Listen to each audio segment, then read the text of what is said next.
Okay, my agenda today is cover the current state of the machine learning, deep learning, and AI, my personal view also. Then I will talk about Watson Studio, which is IBM cloud-based machine learning and deep learning platform.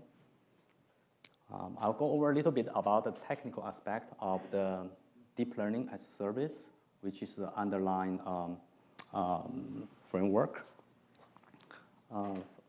Towards the end, I will have I will give some takeaway about the whole topic, and then if I have time, I can do some demonstration.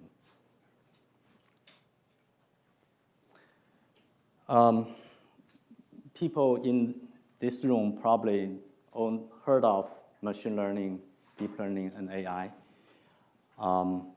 Interestingly enough, last 2 years, we're going through this topic of what is machine learning. Then all the deep learning was really hot last year. And this year, you see all the conferences named called AI.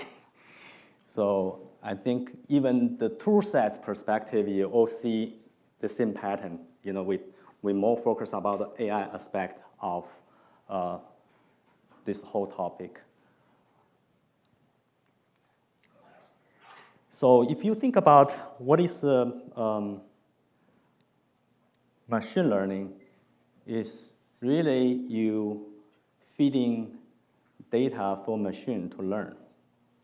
And you know, there's a statistical methods been popular over time, last 10, 20 years. And the deep learning is fueled up by really the large amount of data, cheaper computing resources, and also the algorithms developed. But AI, from my perspective, is really about a system. It's many components around with it. So if you see the black box there, that is machine learning, or you can call it deep learning. So in order to make the system to work, there's still a lot of work to do.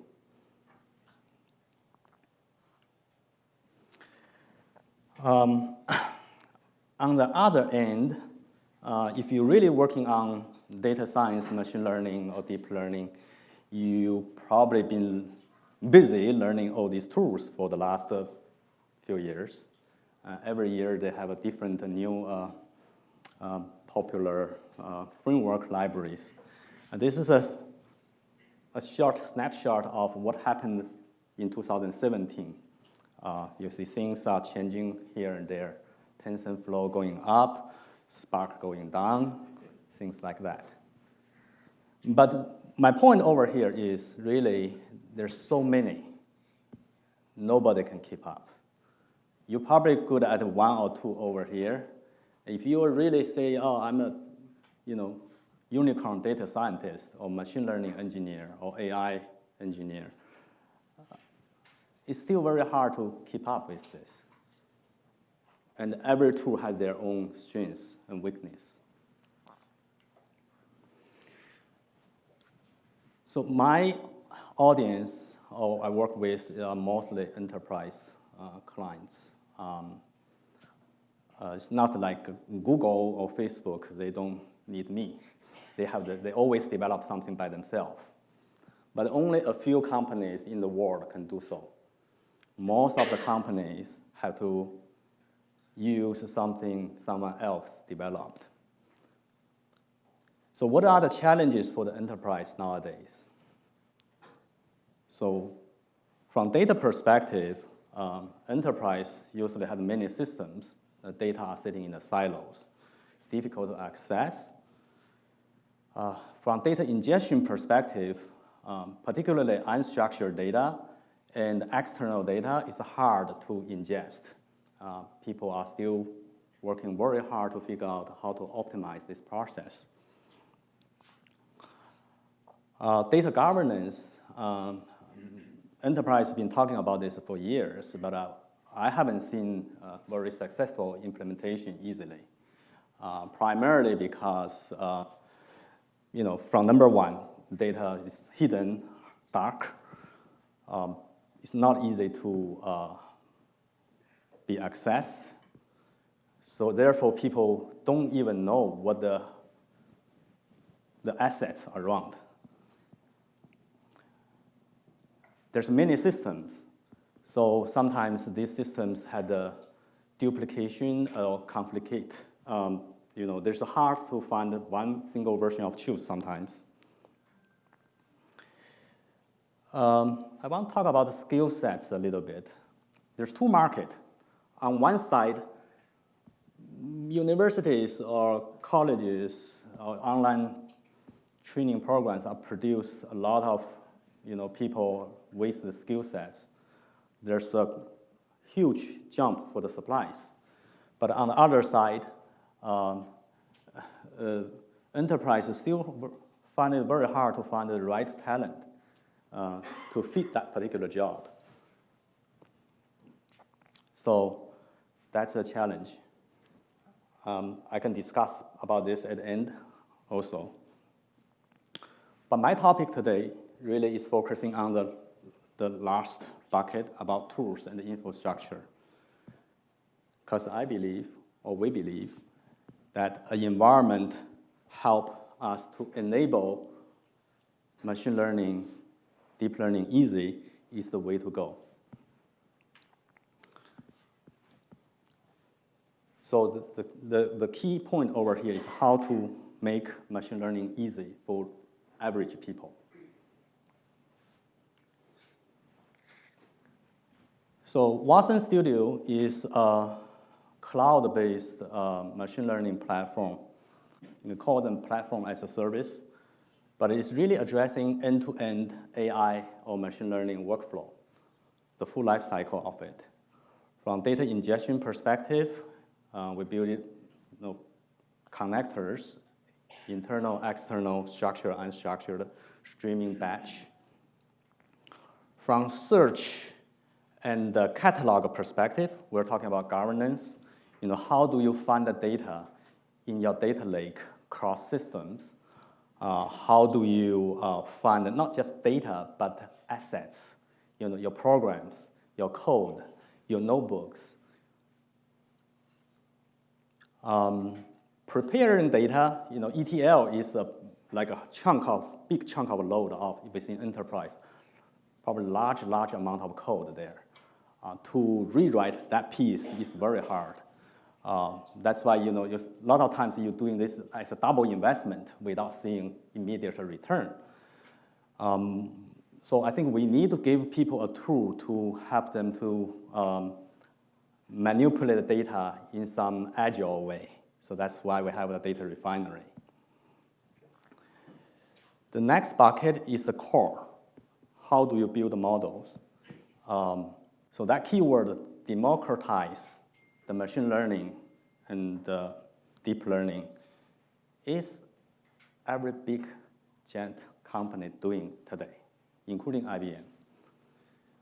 But in the brief sense is you need to give people a way to program machine learning and deep learning, but also give a way to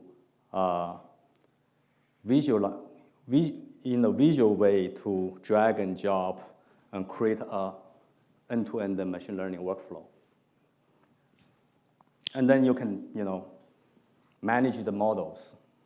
You can train them, retrain them, use the other models, import them, export them, right?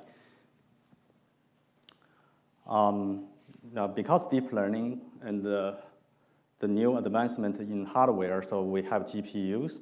So these type of new technologies will be included as an ongoing basis for this type of platform. I'm not talking about just IBM. I'm talking about all the major vendors.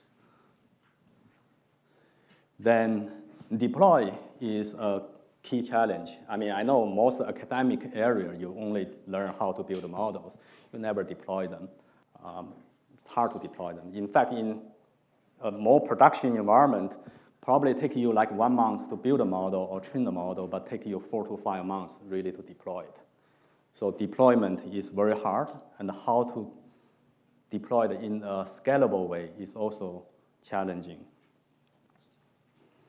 So last piece of this workflow is how do you provide manageability? Enterprise is not just like open source. You get one piece of work. You make sure that 15 pieces work together when you sleep. That's enterprise. So you need enterprise type level of security, trust, robustness, and the manageability, dashboard, alert, recovery, fault tolerance. So since I have only limited time, I will just give a very brief overview of what this Watson Studio really, from technical perspective, really how this really built up. So if you look at this, it's really 3 tiers.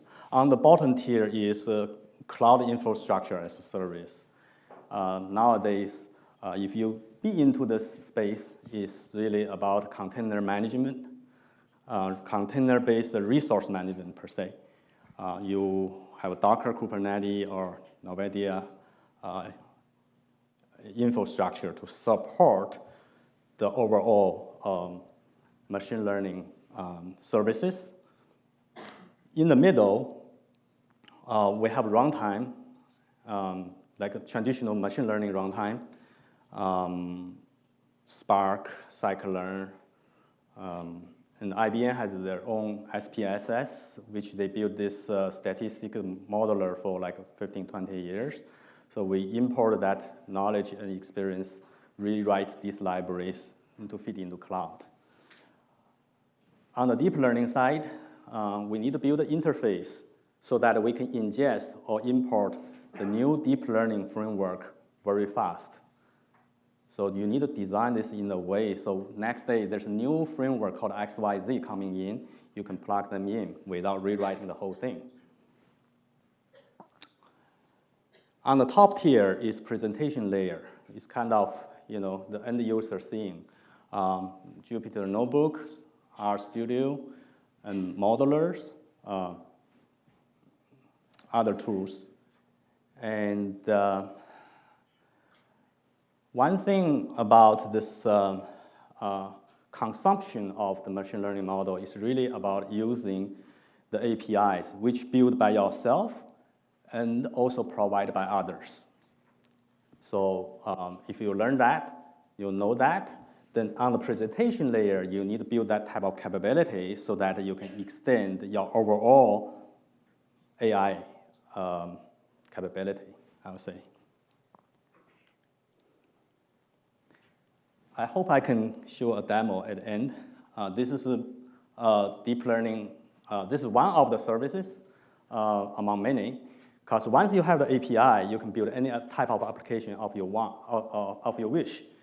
And if you have done some neural net, you know that writing a neural net sounds like a lot of people doing it, but I know a lot of people just copy the code, right? And if you really give you a new set of data, have a new type of problem you haven't seen, it's not easy to create something very fast. I'm not saying you cannot do it. But with this type of tools, if you're familiar with it, then you can, do something instead of, days, maybe in the hours. So on the left side, you can do this, manage the node, design the neural net. On the left side, right side. Okay, on this side, you can define all the training definition. At the bottom or the top, there's some other capabilities, but the key thing over here is once you create this type of visualization, you can export the code in the format of TensorFlow, Keras, Caffe, or something else. And you can import the other ones also, right?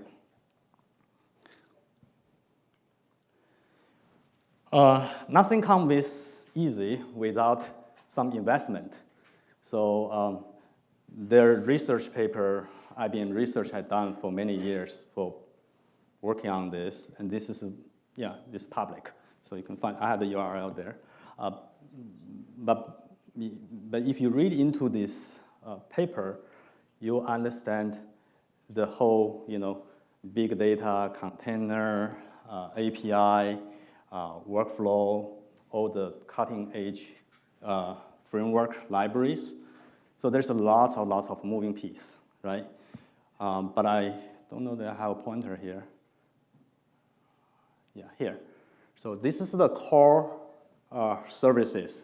At the bottom, you can consider that kind of a, infrastructure. But the core services for deep learning is really how you train the trainer service is how to train the model. Deployer is how do you deploy model as a service. Then lifecycle manager, storage manager, metric service. But on top, you have REST APIs. So that with that set of core services, you can build something on top very quickly. And also, with this core service, you can interface the bottom layer, even with the hardware.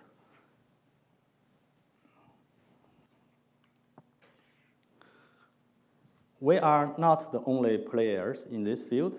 What I want to leave you with here today is all the major players. There are a few others. These are the ones I'm watching, like Alibaba and Oracle, even Salesforce. They're doing something in a similar manner, but different scale. But these four are the early pioneers in the space. What I mean is everybody trying to build the capability, make it easier for regular people with minimum training. Well, let me be clear. That neural network modeler is not someone without some type of training to be able to master very quickly. But what I'm saying is it just shortens the learning curve. And the productivity will be different. So if I allowed, I will give some of my takeaway of this marketplace and what's happened in machine learning and deep learning 2017 towards now Q1 2018. So I think only a few companies in the world can manage or support this type of infrastructure platform as an ongoing basis. I know there's a lot of startups building platform as a service also, but they're burning money to keep up. Only a few companies can sustain this type of competition long term. So I think it's only the big players who will have a space. But that also means a lot of end users will learn with these platforms very quickly in enterprise. AWS, Azure, Google, IBM, pushing this stuff into the market. So this is going to keep going up. When I started with public cloud, but now I'm doing private cloud also. So I think there's still a continuous battle between public cloud and private cloud. Public cloud definitely have a space, but it's not going to solve all the problems, meaning you're not going to count Amazon to run all your workload easily. Some company can do, but large companies need to have a very big strategy or investment to make it successful. Regulation will play some role in here because enterprise has a limited budget. So it's not like the best, the coolest thing I will do every day. So it depends on the priority. So some of this regulation, security, all these type of things will shift in terms of their budget and the priority. For this year, I think it's going to be, a lot of discussion in GDPR or something, right? This is my personal observation, but may not be, applying for all. What I think the enterprise has three types of users for AI, machine learning, or deep learning. They are data scientists or data analysts. They are developers, and domain expert, which they know healthcare, they know financial, they know the algorithm under the hook, what the implication. But that's not enough. I don't see many large companies can lift this type of huge project together, because if you need to train a very scalable machine learning system, you need a large amount of data and a variety of different data so that you can continue to sustain the learning. Otherwise, your learning will dry very quickly. You're not going to uncover new insight. It's just like a stale system. So to make it successful, you have to constantly drill into that pool to find out new resources or data to make the system better. But in order to do that, you need to make that production very quickly. If you don't have a production system, you're not getting the new data for you, right? You're relying on some other data. So what I see is, and this is what I see, like most of the companies, including IBM, helping the enterprise to lift this effort. So they're sending consultants to them. So like Accenture, Deloitte, IBM, Google, AWS, Azure, they all build the labs and the consulting team to send to the, okay, I run faster, okay, to send to the enterprise to help them. Number 5, I say compute is cheap now. It's getting cheaper. You see, this cloud provider like dropping price like every quarter and getting very ridiculously cheaper. But it's not that cheap, you know? People are saying eventually it will be free. People are saying eventually, because they are charging something else. I can make money from somewhere. If my market over there growing, this part I can give it for free. But it's not there yet, which means you still need to have special skills to manage that cloud environment. You have special tricks or experience to make it to be effective. Number 6 is, I told my clients also, you know, how do you find the best use case? It's kind of like, you know, don't try to go for something, you know, I'll say too advanced for you. You need to find something really easy for you. And some of these are like, how do you get something automated? Everybody had a product. Every company had a product. Everybody had a website. How to make your website intelligent from marketing perspective? How do you make recommendations through your affiliate networks or other market? There's another political side of pushing this type of product or system into enterprise. For example, usually you have a team, but if you're the data scientist, or even you have few data scientists as a group, the bigger job is for you to convince other people your work is valuable. And the best way to do it is involve them, to let them participate in your work rather than keeping a silo, you know. So that's how you can build an agile organization and to make your machine learning project successful. Okay, so that's my talk. I can pause a little bit, see if you have some questions.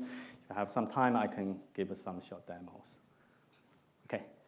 Thank you, Andrew, for your presentation. My name is Tyler, and my question is, you mentioned before that data access and collecting data is very difficult for AI companies. Mm-hmm. And I know that Watson Health works with many hospitals to analyze data. And yeah. I wonder how difficult it is for Watson to get access to hospital clinical data.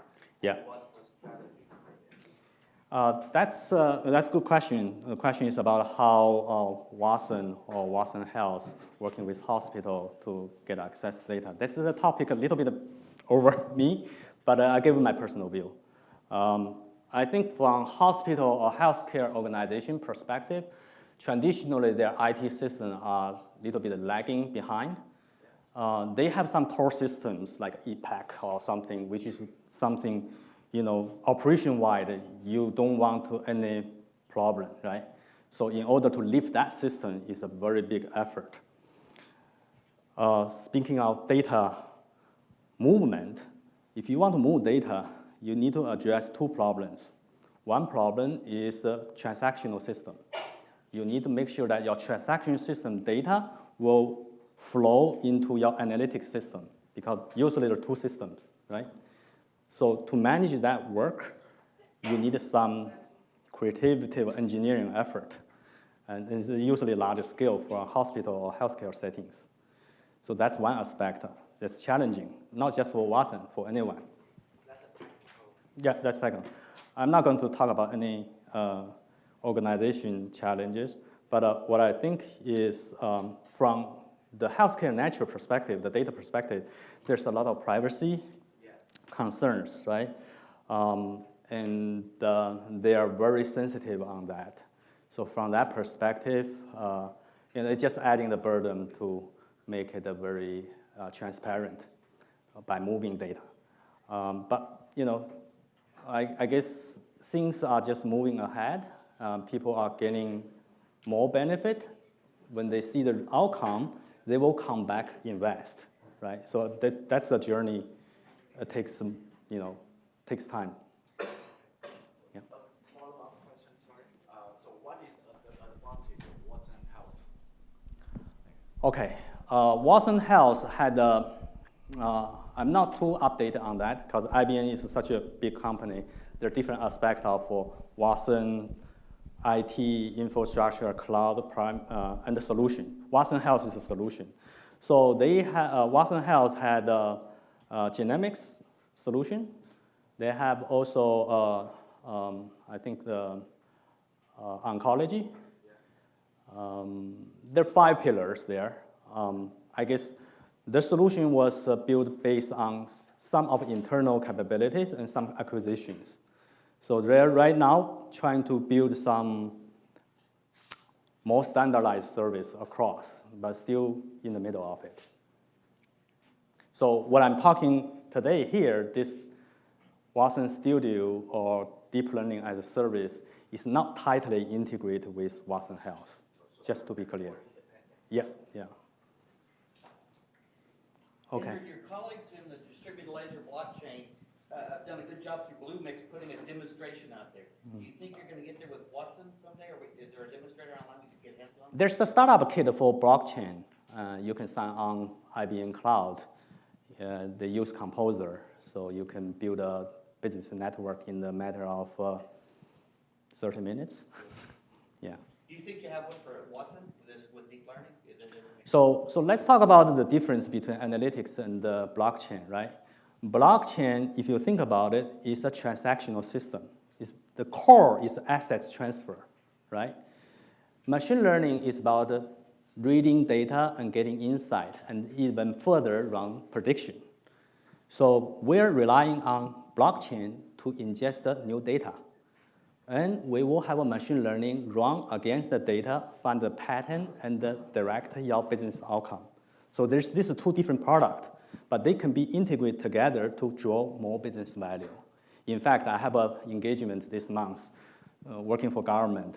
So we proposed a blockchain solution, and I'm going to be there also talking about this and tell them how to build a workflow on top of your blockchain data, on-chain, off-chain both, and then run some cognitive API against it and give some automation for it. So that's a little bit broader topic. Okay. Here's a microphone. I have a question about the data collection, as you mentioned before. As people's raising concern about data privacy, along with the Facebook scandal comes out recently. So Europe unit also enacted the very toughest data protection laws recently. So do you think the AI and deep learning industry will slow down because of such policy or regulation? That's a good question. I actually was in a meeting with my colleague. He's doing a project for the healthcare insurance company. In the past, we developed deep learning models to help them to run like a fraud detection or approval for claims. But nowadays, with this type of regulation, you cannot do that. You have to do something differently. So I definitely think that's going to have an implication for it. Yeah, it's going to be. Okay, question there?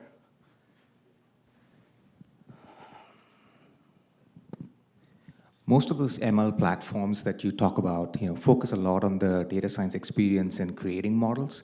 I don't see as much emphasis on the deployment, which you talked about, and even less on sort of monitoring the models and how they're performing. I can show you a demo then. Yeah. What do you see as the biggest challenge in that last space, like monitoring models, and making sure that it's not a one-shot thing, that it's something that you have to continuously do? Right.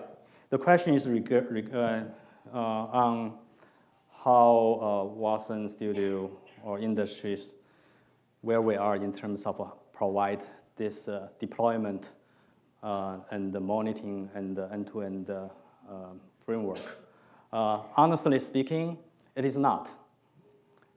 Because this type of tools is not going to solve all your problems.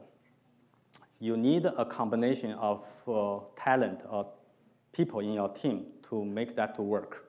If you see most of the production system working today is those large internet company, because the foundation they build out there is one-time investment, one time. We're talking about here is 2 times, totally different. They have a legacy system to work with and support this. I'm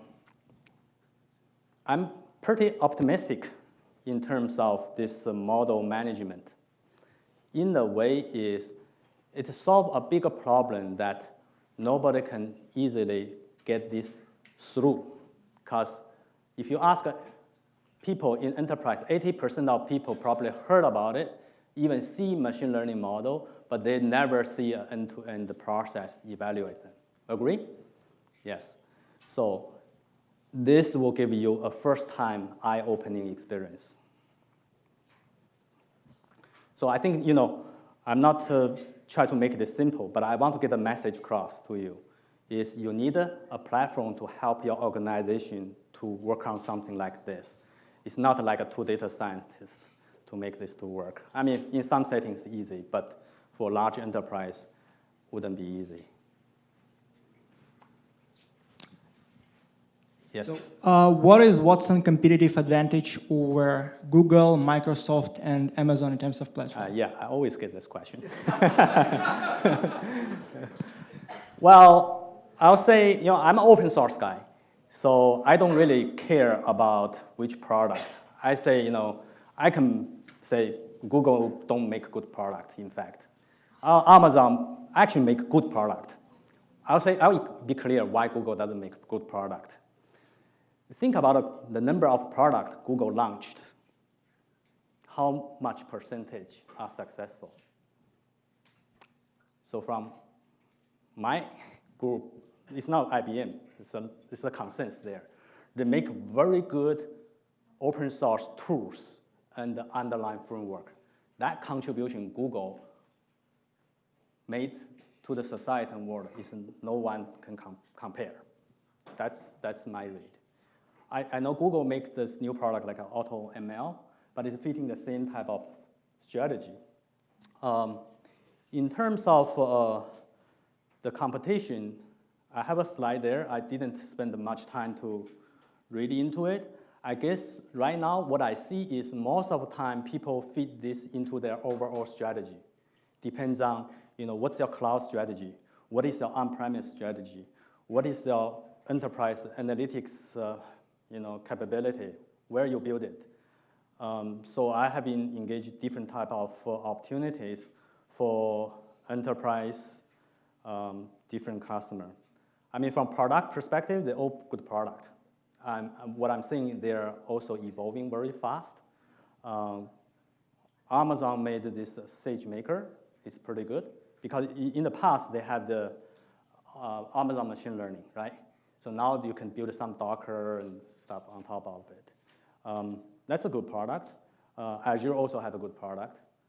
Google now also have the Auto ML. But all this happening in the last maybe 6 to 12 months, roughly. I think I'm running out of time. Thank you very much.